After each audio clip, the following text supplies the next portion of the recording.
بسم اللہ الرحمن الرحیم۔ السلام علیکم ناظرین۔ قیامت کا ذکر دنیا کے تمام مذاہب میں ملتا ہے۔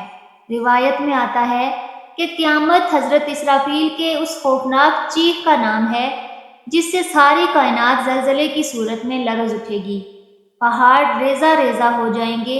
اس چیخ کی شدت سے تمام انسان اور جاندار مر جائیں گے۔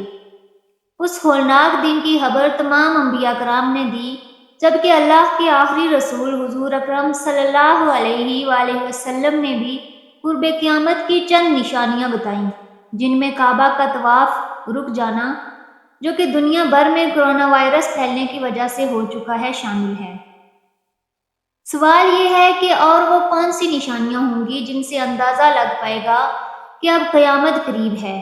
کرونا وائرس کی وجہ سے سعودی حکومت نے عارضی طور پر طواف خانہ کعبہ کو رکوا دیا ہے، جس کے بعد لوگوں نے اس کو قرب قیامت کی نشانی قرار دینا شروع کر دیا ہے۔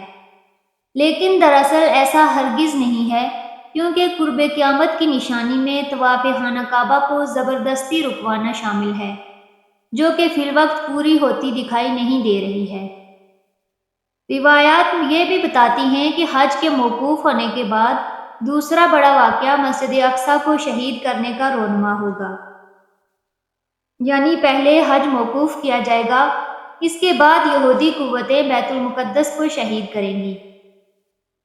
قرب قیامت کی ایک نشانی یہ بھی بتائی جاتی ہے کہ حج موقوف ہونے کے بعد سے لے کر حضرت عیسیٰ علیہ السلام کے نازل ہونے تک مسلمانوں پر نہایت کڑا وقت آئے گا۔ ان پر ظلم و ستم کے پہاڑ توڑے جائیں گے اور دنیا بھر کے مسلمان انتہائی زبوحالی کا شکار ہوں گے۔ اس کے برعکس یہ وقت یہودیوں کے عروج کا ہوگا، جس کا وہ کئی برسوں سے انتظار کر رہے ہیں۔ علماء کرام اور اسلامی اسکالرز بتاتے ہیں کہ یہ واضح نہیں ہے کہ پہلے حج موقوف کیا جائے گا یا بیت المقدس کو شہید کیا جائے گا۔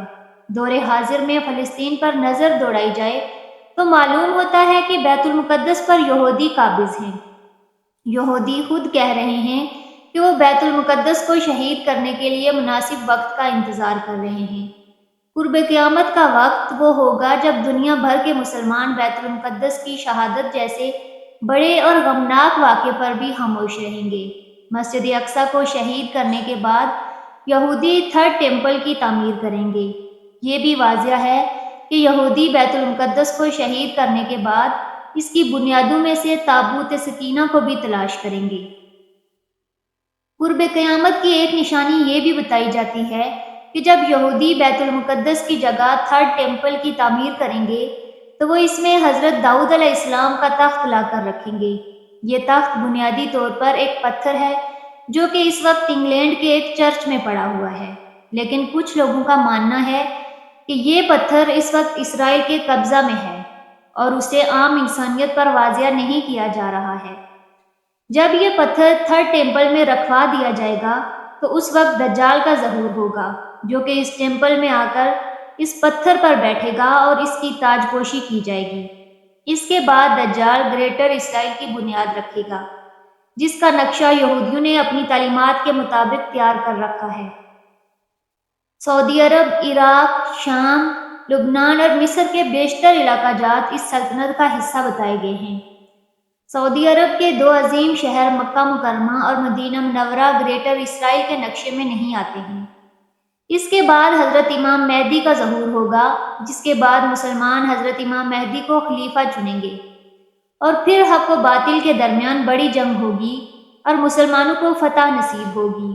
حق و باطل کا یہ معرکہ آخری فیصلہ کن جنگ ہوگی جو کہ شام کی سرزمین پر لڑی جائے گی۔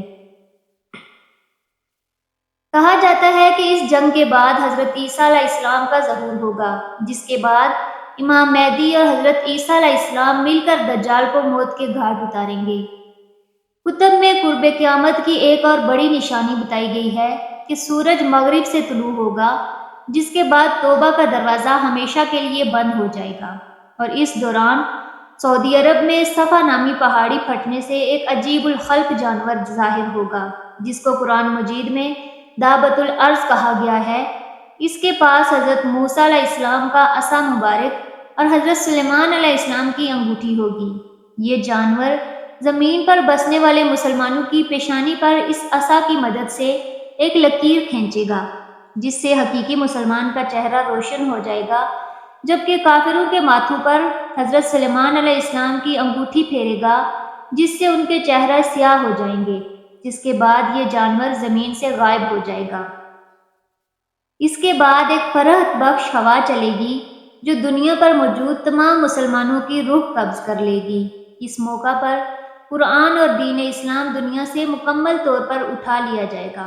اب دنیا میں فحاشی اور عریانیت عام ہو جائے گی۔ اس کے بعد ایک آگ کی آندھی آئے گی جو کہ تمام کافروں کو ملک شام میں جمع کر دے گی، جس کے بعد حضرت اسرافیل پہلا سور پھونکیں گے۔ ناظرین، یہی وہ دن ہوگا جس کا نام قیامت۔ اللہ تعالیٰ نے قیامت کے دن کو مختلف ناموں سے ذکر کیا ہے تاکہ لوگ اس سے عبرت حاصل کریں اور اس میں غور و فکر کریں۔ اس کے ناموں میں سے کچھ یہ ہیں: یوم الدین، یوم الفصل، یوم الحساب، یوم الحسرہ، یوم الجمع، یوم البعث۔ جب اللہ تعالیٰ قیامت قائم کرنے کا فیصلہ کرے گا تو اسرافیل علیہ السلام کو حکم دے گا، پھر وہ سور میں پھونک ماریں گے جس سے بندوں کی روحیں اڑتے ہوئے آ کر ان کے جسموں میں لوٹ آئیں گی۔ ارشاد باری تعالیٰ ہے: وَنُفِخَ فِي الصُّورِ فَإِذَا هُم مِّنَ الْأَجْدَاثِ إِلَىٰ رَبِّهِمْ يَنسِلُونَ۔ اور سور میں پھونکا جائے گا تو اچانک وہ قبروں سے اپنے رب کی طرف تیزی سے دوڑ رہے ہوں گے۔ مخلوقات کے جسم سڑ گل جانے کے بعد اسی طرح تیار ہوں گے جس طرح پودا اگتا ہے، جیسا کہ نبی اکرم صلی اللہ علیہ وآلہ وسلم نے فرمایا: اللہ تعالیٰ آسمان سے بارش برسائے گا جس سے لوگ اس طرح جی اٹھیں گے جس طرح دانہ بوئے جانے کے بعد اگتے ہیں۔ انسان کے جسم کا ہر حصہ سڑ جائے گا سوائے ایک ہڈی کے، اور وہ ہے پیٹھ کے نچلے حصے کی ہڈی۔ اسی سے قیامت کے دن مخلوق کو دوبارہ بنایا جائے گا۔ اللہ تعالیٰ بندوں کے جسم، بال اور چمڑے کو دوبارہ اسی طرح پیدا کرے گا جس طرح سب کچھ اس دنیا میں تھا۔ ارشاد باری تعالیٰ ہے: کما بدأنا اول خلق نعیدہ۔ جس طرح ہم نے پہلی پیدائش کی ابتدا کی اسی طرح ہم اسے لوٹائیں گے۔ لوگ اپنی اپنی قبروں سے خوفزدہ ہو کر نکلیں گے۔ سب سے پہلے ہمارے نبی اکرم صلی اللہ علیہ وآلہ وسلم اپنی قبر مبارک سے نکلیں گے۔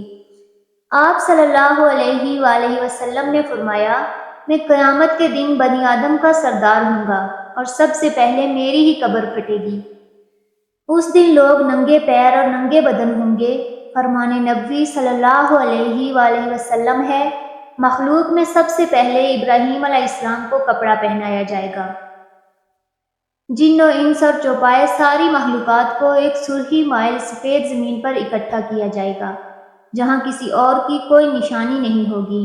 رب دو جہاں اس زمین کو چمڑے کی طرح پھیلا دے گا اور وہ زمین آج کی معروف زمین کی طرح نہیں ہوگی۔ ارشاد باری تعالیٰ ہے: یوم تبدل الارض غیر الارض والسماوات۔ جس دن یہ زمین دوسری زمین سے بدل جائے گی اور آسمان بھی بدل دیے جائیں گے۔ اس دنیا میں آدمی کا خاتمہ خیر یا شر جس پر ہوگا اسی پر قیامت کے دن اٹھایا جائے گا۔ نبی اکرم صلی اللہ علیہ وآلہ وسلم نے فرمایا: ہر انسان کو اس پر دوبارہ اٹھایا جائے گا جس پر اس کی موت ہوئی ہے۔ بعض لوگوں کو ان کے اپنے عمل کی صورت میں اٹھایا جائے گا جس پر وہ اس دنیا میں قائم تھے اور جس کی سزا یا ثواب انہیں اس دنیا میں مل گیا تھا۔ کچھ اہل ایمان ایسے ہوں گے جنہیں اللہ تعالیٰ اپنے سائے میں جگہ دے گا اور اس دن اس کے سائے کے علاوہ کوئی سایہ نہیں ہوگا، جبکہ کافر ذلت و رسوائی اور خوف و وحشت میں ہوں گے۔ ارشاد باری تعالیٰ ہے: یوم یخرجون من الاجداث سراعا کأنہم الی نصب یوفضون خاشعۃ ابصارہم ترہقہم ذلہ۔ جس دن وہ اپنی قبروں سے نکل کر اسی طرح دوڑے جا رہے ہوں گے جیسے اپنے بتوں کے استھانوں کی طرف دوڑ رہے ہوں گے، اور ان کی نگاہیں جھکی ہوں گی، ذلت ان پر چھا رہی ہوگی۔ یہ وہ دن ہوگا جس دن مخلوقات کی نگاہیں پھٹی کی پھٹی رہ جائیں گی اور دل حلق کو آ جائیں گے۔ ارشاد باری تعالیٰ ہے: قلوب یومئذ واجفہ ابصارها خاشعہ۔ کئی دل اس دن خوف سے کانپ رہے ہوں گے، ان کی آنکھیں جھکی ہوئی ہوں گی۔ سورج ان سے اتنا قریب آ جائے گا کہ اس کی حرارت و گرمی سے پریشان ہوں گے اور اپنے اپنے اعمال کے بقدر پسینے میں شرابور ہوں گے، جس سے ان کی پریشانیاں مزید بڑھ جائیں گی۔ آپ صلی اللہ علیہ وآلہ وسلم نے فرمایا، قیامت کے دن لوگ پسینے میں شرابور ہو جائیں گے اور حالت یہ ہو جائے گی کہ ان کا پسینہ زمین پر 70 ہاتھ تک پھیل جائے گا اور منہ تک پہنچ کر کانوں کو چھونے لگے گا۔ دوسری حدیث میں ہے، اور لوگوں کو ناقابل برداشت غم اور پریشانی لاحق ہوگی۔